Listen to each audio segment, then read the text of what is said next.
Okay, and then this is the deck tech for Spider-Man India for Militia Madness this week. What I got here is, as I said a second ago, Spider-Man India.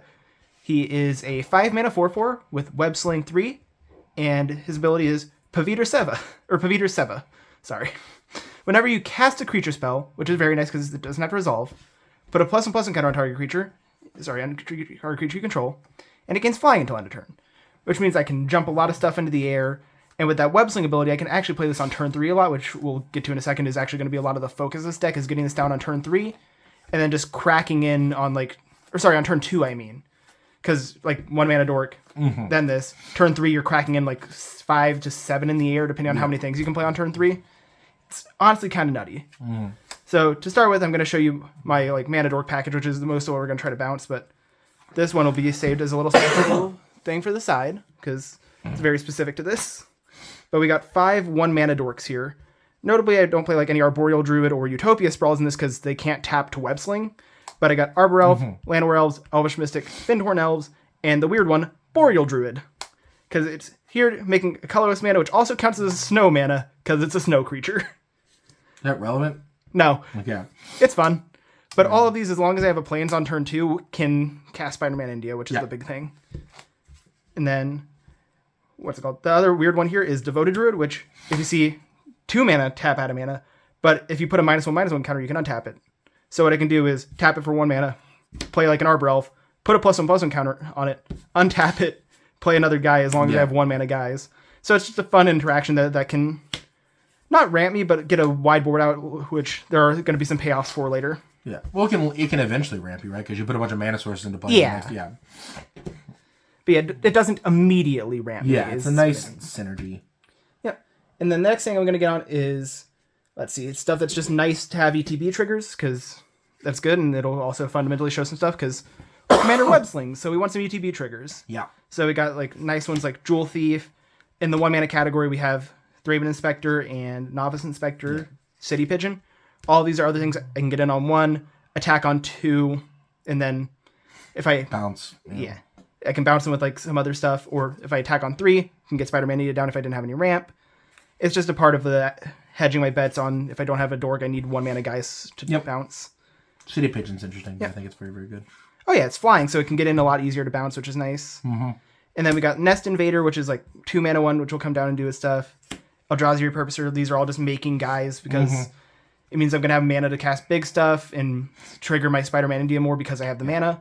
This just in, Jewel Thief and Eldrazi Repurposer are good. Yeah. And we've not really seen them a lot in the channel because I think green is a little underrepresented for us, but these are good green cards. Yeah, and we got their nice little brother in here too. Yeah. Well, the weird Cousin Eddie. Yep. Oh no, this is Weird Cousin Eddie, professional wrestler. Oh, sure. Coming in a turn late. Yeah. Weird Cousin Eddie all the way over here. Yeah. But he'll be over here. Yeah.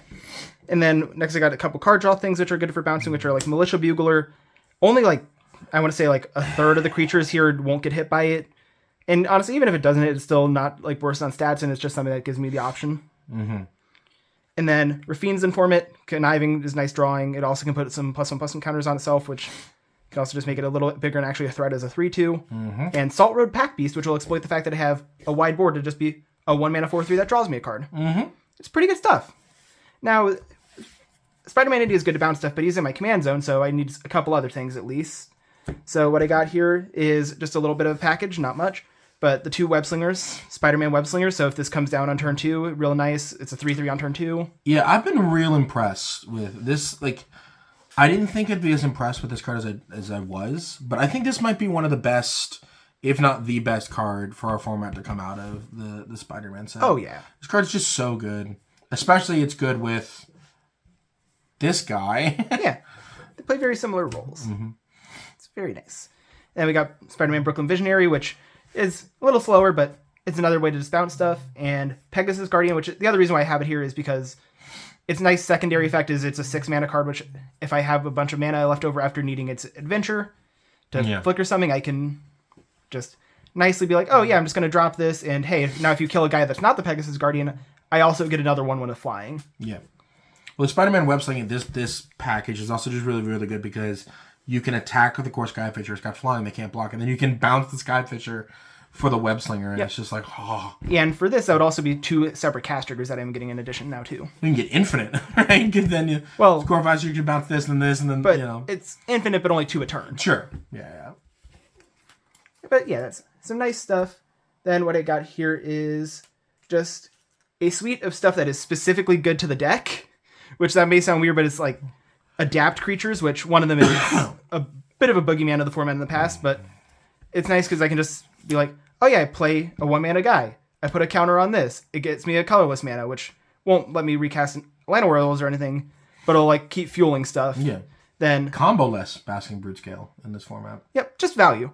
And honestly, it's nicely a 2-drop too, so if I am like living the hard life, I can use it to cast Spider-Man India. Yeah. And then a fun one that I've not seen anywhere really, but is like I looked into what creatures have this adapts like payoff ability, which was a lot of Modern Horizons and 2 and 3. And this is whenever one or more counters are put on it, it gets double strike. So hypothetically, I can play this on like turn 3 or something like that. Turn 4, play a card like let's say like just maybe hard cast Spider-Man India and like play a 1-drop or something random like that. This is now going to be a 3/3 in the air with double strike. Yeah. Like it has a lot of potential. It's a very good card. And then the other one is Evolution Witness, which in this case turns every single creature I play, as long as Spider-Man India is on the board, into an Eternal Witness. Yeah. Which is pretty sick. And then we got our 2 little weird boys down here, which is, one is just Tarkir Duneshaper. It's just a 1-mana 1/2. I love these cards. The cycle of them from, what was it, March of the Machines? Yeah. It was just so good. I love them all. They're all my sweet children. Yeah, this one doesn't do anything too special, but... none of them do. But like, say I like put some investment into like, this was just the 1-drop I had to have down early on.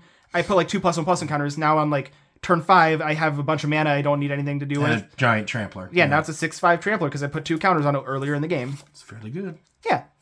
Nice little potential. And then here's the real fun one that I think actually could do some serious blowouts, which is Shinnin of Life's Roar. All creatures able to block it must do. Yes. So, must do so.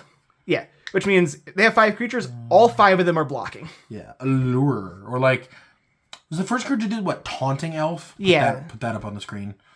Right around here. And then even if I don't have this out and available to attack, it also has the channel ability, so I can do this on a creature that's already attacking. And it means that I didn't even have... It effectively gets haste in that situation. Yeah. And it's just a real good bit of utility. That means that, like, my board full of elves can alpha strike really nicely with some of the board buffs I'm going to get into a little later. Yeah. That's sick as hell. Good card. Yep. Then, let's see. Yeah, let's just go, like, suite of good creatures, because we're going on the creature game. You'll see why it's mostly creatures in a minute. But also Spider-Man India pays it off. Yeah. But yeah, one non-creature, Colossal Dread Mask. Just a nice, good card that says, hey, got an elf in the mid-game? Now this elf is a 7/7. Yeah. Deal with it. Yeah. It's scary. And then Palace Sentinels and Entourage of Trust. Monarch package. I'm playing for the board, so there's no reason not to play these, especially if I can establish them on turn 3 or 4. I'm just going to start paying off them much faster and able to hold it a lot better than most people. And so they don't need to be in the sideboard because they're good enough to be main decked. Yeah, you got all the creatures. 30 creatures or whatever. Yep. Then we got traditional payoff Annoyed Altasaur. Just good. Good stuff on the board. Two for one. Yep. Other one, Nyxborn Hydra, does the same thing. 2 for 1. Colossal Dreadmaw or Mask. Just big. And then if this dies, oh hey, now you have another big guy still. Yeah. We always love that. Then we got the payoff for going wide, Choco Mog. So I have like 5 1/1s on the board. Hey, now they're 2/1s and they're actually a threat. Yeah. Really good with Core Skyfisher too. Oh yeah, you can bounce it and then redo that. You get like 7 uses out of it or whatever. It's very annoying. Yeah, so for 7 turns in a row, having +1/+0 is actually kind of scary. Very good. Get back there. Yeah. Go with your friends. Then we got Sagu Wildling, just a nice little way to make sure I find my lands, and also late game just going to be a air threat. And Bannerite Crew Shock. We saw in like the Brawlios video, this is actually a very scary card when it comes down to it, because it just gives you a good amount of resources, or it's just a beefy boy. And sometimes that's all you need. And then Guardian of the Guild Pact. We've talked a lot about this card, but I don't think we've ever seen it. I think it was in Arabella's side deck. Yeah, one of the nice things about this is my commander is a multicolored buff effect. Yep. Which means that I can start just making this into like a 5/6 that's really hard to deal with. Yeah, this card used to be like a mainstay of like regular Pauper sideboards and stuff like that. It's just... Yeah, nowadays it only really sees playing Call Gates. Yeah. Which is also a little on the outs. And then now we got our non-creature spells. Sorry, Andrea Maguchi. We love you. Yeah. Although he's more of like a blue-red terror guy now these days. But yeah, so we got all of the Lead the Stampede effects and Journey to Nowhere. Journey to Nowhere I'll start with just because it's easy to get out of the way. This is your removal spell. Yeah, literally my only removal spell because I'm trying to be aggressive. Yeah.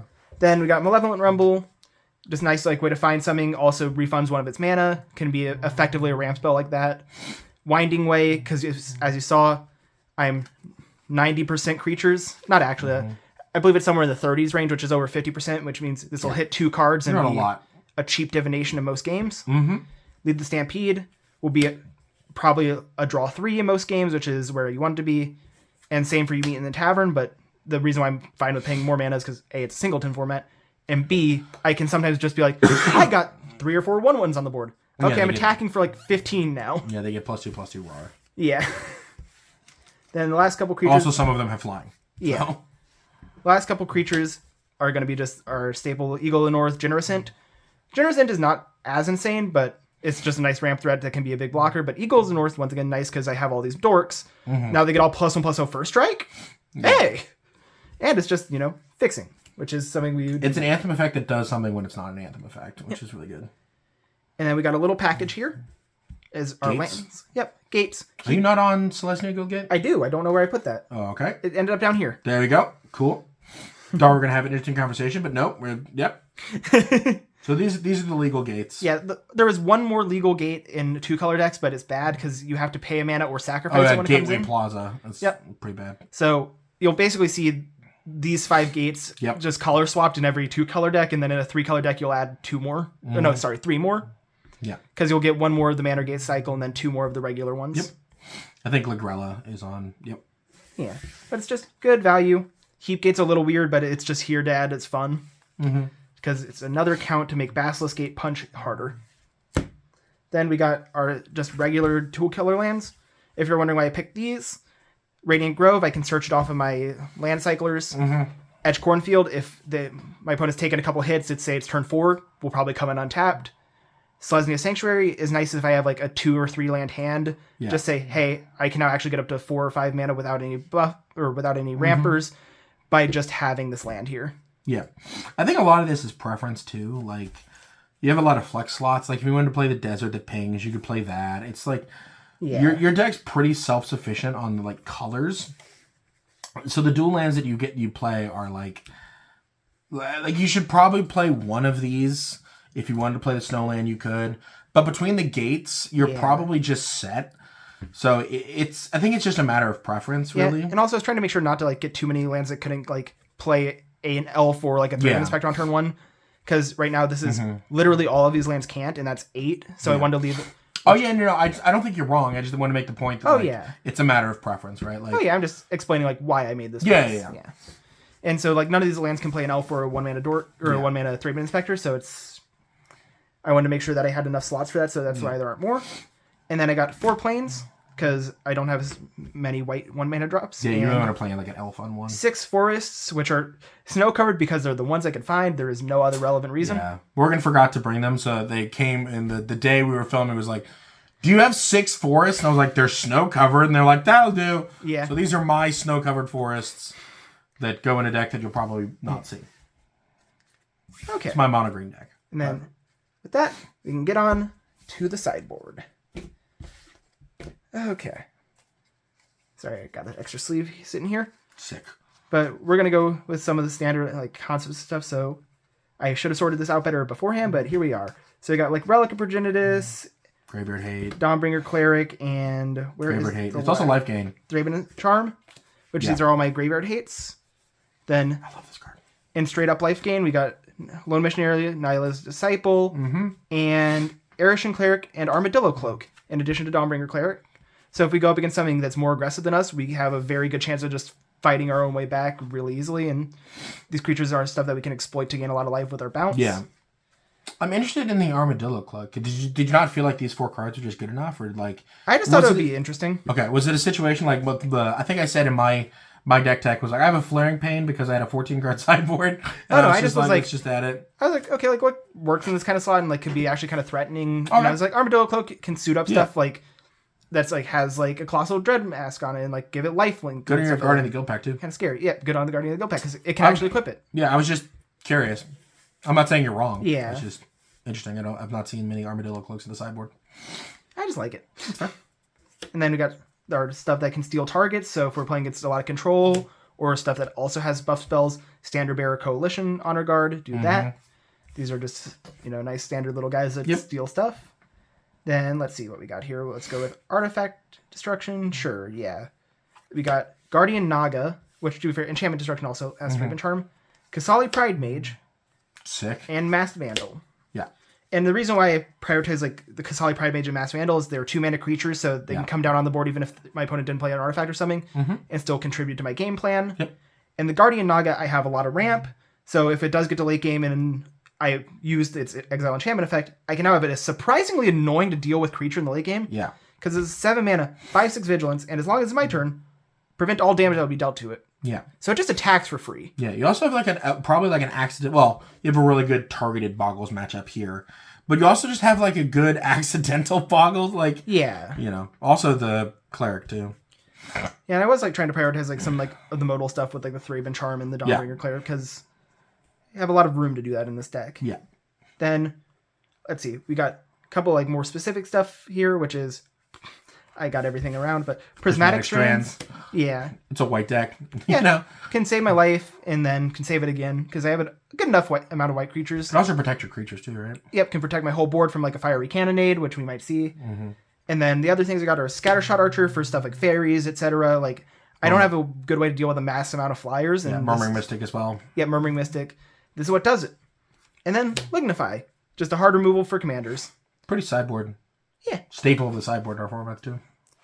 Yeah, and so like if I do just need straight up removal, it's mainly like Thraben Charm and Lignify that are coming in. And it works. Yep. But yeah, and so that was my sideboard for this. And that's been Spider-Man India. We'll see you in the matchup video later this week. Remember to like, share, subscribe, comment, all that good stuff. And watch the Spider-Man set review. Yeah. And if you do enjoy any of this and like want to play some games, join the Discord. We could probably set up like some spell table or something like that. It's fun stuff.